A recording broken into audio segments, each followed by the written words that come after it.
Hi there, and welcome to the questions for Lifegroups. On Sunday, we started a new preaching series called Worship in the Wilderness. And this is going to be a 7-part series. It's going to cover 14 weeks for us as a community. And I think for many of us, as we're looking at the culture that we're in, we're seeing that actually there are increasing challenges to be a Christian in the UK.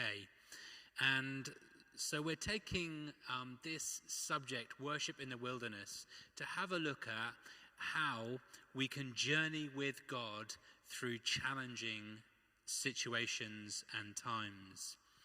And so we're talking not just about singing when it comes to worship, but laying our lives down for Jesus in the wilderness, worship in the wilderness. And the plan is we're going to pick up from 2021's Exodus series, and we're going to continue the journey and spend 4 sessions looking at God leading his people from Egypt towards the promised land in that wilderness season that God's people went through, and see how God led them to worship him during that season. We'll then have a couple of sessions looking at learning to lament from the Psalms, and we'll end with looking at the New Testament instruction to weep with those who are weeping. So just a brief recap of what was covered on Sunday. We looked at the book of Exodus, and we saw how this had kind of 3 main sections. It starts the book with God's people in slavery in Egypt. It then runs from chapter 7 through to chapter 18, exploring the salvation, if you like, the escape from slavery that God's people were led through by Moses. And then we saw how the end of the book of Exodus ends with this kind of idea of sanctification, or God making his people more like himself. If you like, God got his people out of Egypt. Now he needed to get Egypt out of his people. And a lot of that final section in the book of Exodus has to do with the tabernacle, the instructions for it, and the completion of it. This was an area where God gave specific instruction for how he should be worshipped as the Israelites, God's people, journeyed through the desert. And there's an image of the tabernacle there that you can have a look at and see all the different aspects to it, and you can have a look in Exodus and see the description of all those elements. But we really then focused in upon this final section of the book of Exodus, where it reads this: "In all the travels of the Israelites, whenever the cloud lifted from above the tabernacle, they would set out. But if the cloud did not lift, they did not set out until the day it lifted. So the cloud of the Lord was over the tabernacle by day, and fire was in the cloud by night, in the sight of all the Israelites during all their travels."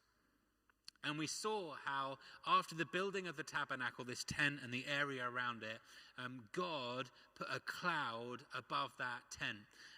The tent was right in the middle of the camp.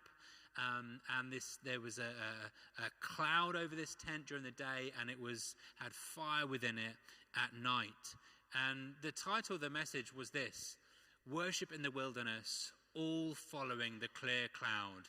When the cloud lifted that was clear to everyone, they followed. When it stayed, the people stayed. And we saw how all the Israelites during all their travels followed the cloud. And we saw that actually often perhaps we can be guilty of exempting ourselves from being obedient to Jesus because we think we're special or unique in some way. And we also saw how the cloud, if it did not lift, the people did not set out. They followed this cloud for 1.5 years through the desert towards the promised land. And then as God turned them away from the promised land because of their disobedience, for 38 years through the wilderness after that first 1.5 year period. And we saw how the Israelites followed the cloud, even perhaps when it didn't want when they didn't want to follow the cloud to where it was going. They wanted to just go in the promised land, but the cloud went away from there, but they still followed it for that whole 40-year period. And we also saw how the cloud was very clear. It was above the tabernacle, and there was a fire in it by night. There was really clear guidance for the people of God. And we talked about how actually God gives us real clarity through the scriptures, through his Spirit and through his community as to how we should follow him. He makes things clear for us.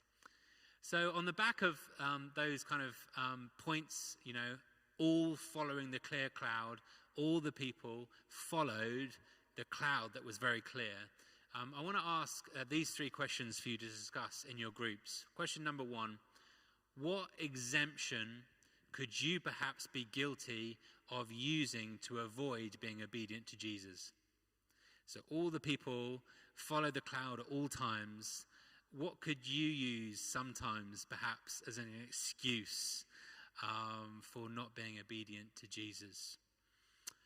Second question, where has Jesus led you personally where initially you did not want to go or obey? What did you learn?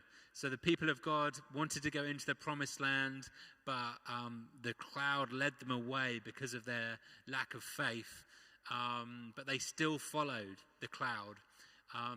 Where has God in your life? Maybe he's asked you to go somewhere and you didn't want to, but you did. Or maybe he's asked you to make some sacrifice or some alignment to his word. You didn't really actually want to, but when you did, how did that feel and what did you learn? And thirdly, have you been confused about God's will on something that he made clear to you?